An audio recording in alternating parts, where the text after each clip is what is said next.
Hello everyone, welcome back to our YouTube channel Wealth unlimited.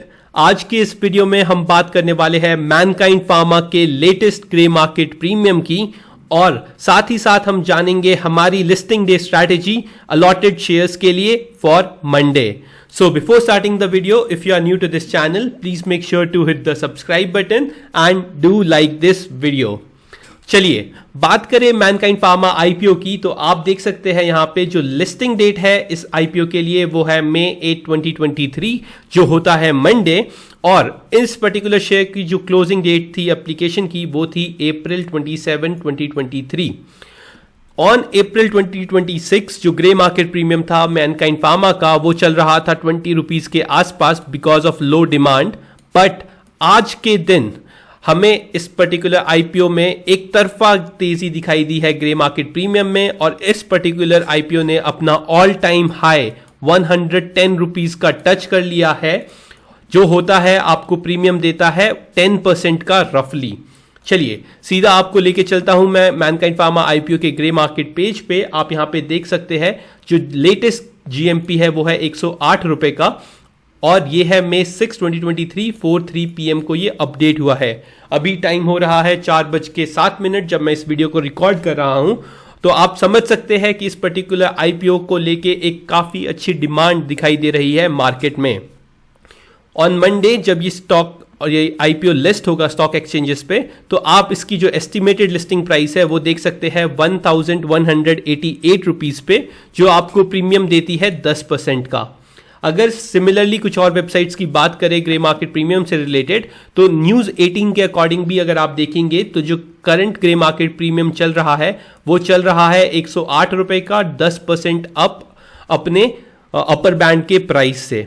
Further अगर आप देखें हिंदुस्तान की वेबसाइट भी, तो यहां पे 108 रुपए का फायदा करवा सकता है ये आईपीओ। 8 मई को है लिस्टिंग इस पर्टिकुलर कंपनी की। आज तक की बात करें तो वहां पे भी पर्टिकुलर आईपीओ से रिलेटेड काफी अच्छी न्यूज आते हुए दिखाई दे रही है। फर्दर लिस्टिंग के टाइम पे आपको ये पर्टिकुलर स्टॉक प्रीमियम दे सकता है 10% का इजीली ऑन मंडे, राइट। तो ये रही बात ग्रे मार्केट प्रीमियम से रिलेटेड और न्यूज से रिलेटेड। तो आप यूं समझ लीजिए कि ऑन मंडे ऑन 8 मई आप इस पर्टिकुलर स्टॉक की या आईपीओ की एक बहुत अच्छी लिस्टिंग देख सकते हैं।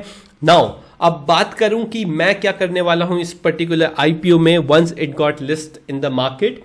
मैंने आपको बताया था कि जो मैंने अलॉटमेंट लिया है वो अपना रिटेल कोटा में लिया है। रिटेल कोटा यहाँ पे अगर आप देखें तो फुली सब्सक्राइब भी नहीं हुआ था इस पर्टिकुलर आईपीओ के लिए, और पर्सनली स्पीकिंग मुझे ये कंपनी काफ़ी पसंद है। इनका डिस्ट्रीब्यूशन नेटवर्क काफ़ी अच्छा है across India Tier 2 and Tier 3 cities में। हाउएवर मैं आपको बताना चाहता हूँ कि जो इस कंपनी की जो वैल्यूएशंस थी, जिस वैल्यूएशन पे ये कंपनी आई थी, it is relatively higher than what its competitors are showing. Okay, जो इसके जो कंपटीशन की कंपनीज हैं उनका पी थोड़ा कम है, जिसके वजह से इस पर्टिकुलर आईपीओ को इनिशियली 2 दिन में अच्छा सब्सक्रिप्शन नहीं मिला था। लास्ट दिन भी अगर आप देखें तो सिर्फ QIBs ने इसे 49 टाइम सब्सक्राइब किया था, जिसके वजह से एक अच्छी डिमांड जनरेट हुई है इस पर्टिकुलर आईपीओ में और इस पर्टिकुलर आईपीओ के ग्रे मार्केट प्रीमियम में भी।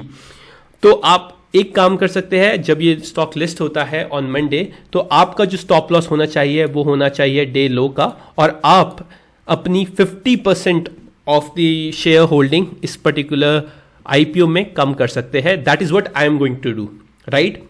मैं आपको अपना रिसर्च बता रहा हूं, मैं अपने पॉइंट्स बता रहा हूं कि मुझे क्यों लगता है ऐसा करना बेटर रहेगा। क्योंकि अगर आप देखें तो इस पर्टिकुलर आईपीओ का जो अभी भी शेयर होल्डिंग पैटर्न है इट इज नॉट करेक्ट। जो प्रोमोटर्स हैं उनके पास अभी भी 76% का शेयर होल्डिंग है, तो देयर आर चांसेस कि इस पे एक और ऑफर फॉर सेल आ सकता है इन नेक्स्ट 3 ईयर्स।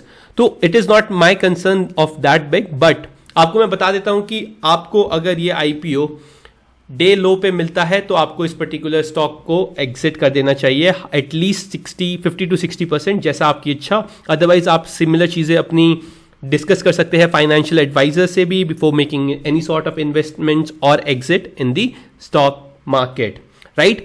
ये मेरा पर्सपेक्टिव है। अगर ये अपने डे लो को तोड़ता है तो मैं इस पर्टिकुलर स्टॉक से 60% ऑफ अपने शेयर्स को निकाल लूंगा।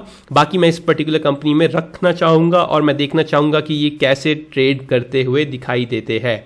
अगर you are someone who wants to go long on this particular stock तो आप एक डीप स्टॉप लॉस ले सकते हैं इस पर्टिकुलर आईपीओ में, जो है 1080 रुपीज़ का, 1086 रुपीज़ का आप मान लीजिए जो प्राइस ब्रांड आया था इस पर्टिकुलर कंपनी के लिए।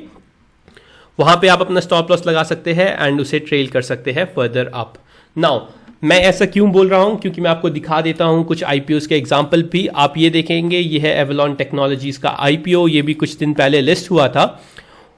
इस पर्टिकुलर कंपनी की अच्छी खासी लिस्टिंग हुई थी और अच्छा खासा प्रीमियम इस पर्टिकुलर कंपनी में बनता हुआ दिखाई दिया था हमें, अराउंड 435 के। बट उसके बाद क्या हुआ कि इसमें एक हैवी सेलिंग होती हुई दिखाई दी और ये कंपनी इसे सस्टेन नहीं कर पाई। आप देखेंगे फर्दर उसके बाद अगर इस पर्टिकुलर कंपनी में अगर आपको स्टॉप लॉस रखना चाहिए था तो वो रखना चाहिए था फ्रंट और द फर्स्ट डे के लो का, जो बनता है 390 का। और अगर आपने इस पे यहाँ पे 390 पे भी एग्जिट नहीं किया तो आप देख सकते हैं एक काफ़ी बड़ा नेगेटिव डाउन ट्रेंड दिखा था इस पर्टिकुलर कंपनी में, एक नेगेटिव फॉल आया था 390 के नीचे और आज ये पर्टिकुलर स्टॉक हमें 367 के आसपास ट्रेड करता हुआ दिखाई दे रहा है। तो similar patterns have been seen in other IPOs as well, जो रिसेंटली आईपीओज आए थे। अगर मैं बात करूं डिलीवरी का, मैं आपको दिखा देता हूं, ये रहा डिलीवरी का आईपीओ, ये भी आया था, एक हाई वैल्यूएशंस पे आया था ये पर्टिकुलर आईपीओ भी, और उसमें भी एक काफ़ी अच्छा मोमेंटम बनता हुआ दिखाई दिया था हमें इनिशियली। बट आप देखें कि जो लिस्टिंग डे का प्राइस था, और मैं मंथ के बेसिस पे दिखा रहा हूँ, तो आप समझ लीजिए रफली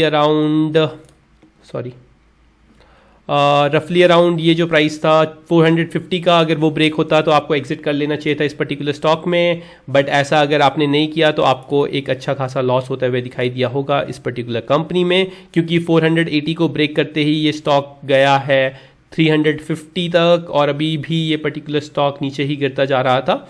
now there has been some corrections, थोड़ा रिकवरी दिखा रहा है, but it is better to exit in this particular stock और एनी सॉर्ट ऑफ स्टॉक्स जहाँ पे आपको एक ब्रेकडाउन दिखाई दे। सिमिलरली इसी की वजह से मेरे को लगता है कि मैनकाइंड फार्मा आईपीओ में भी अगर डे लोस टूटते हैं तो आपको एग्जिट करने के बारे में सोचना चाहिए। At least 50 to 60% of your stocks, अच्छा प्रीमियम मिल रहा है, 10% का प्रीमियम मिल रहा है आप लोगों को। Please learn to book your profits. That's it from my side. I hope I was able to give you a good overview कि मैं क्या करने वाला हूँ और मेरी कैसी स्ट्रैटेजी रहने वाली है इस पर्टिकुलर स्टॉक से। Again please make sure to consult with your financial advisor before making any sort of investments and exit in the stock market. That's it from my side. Thank you. Happy investing.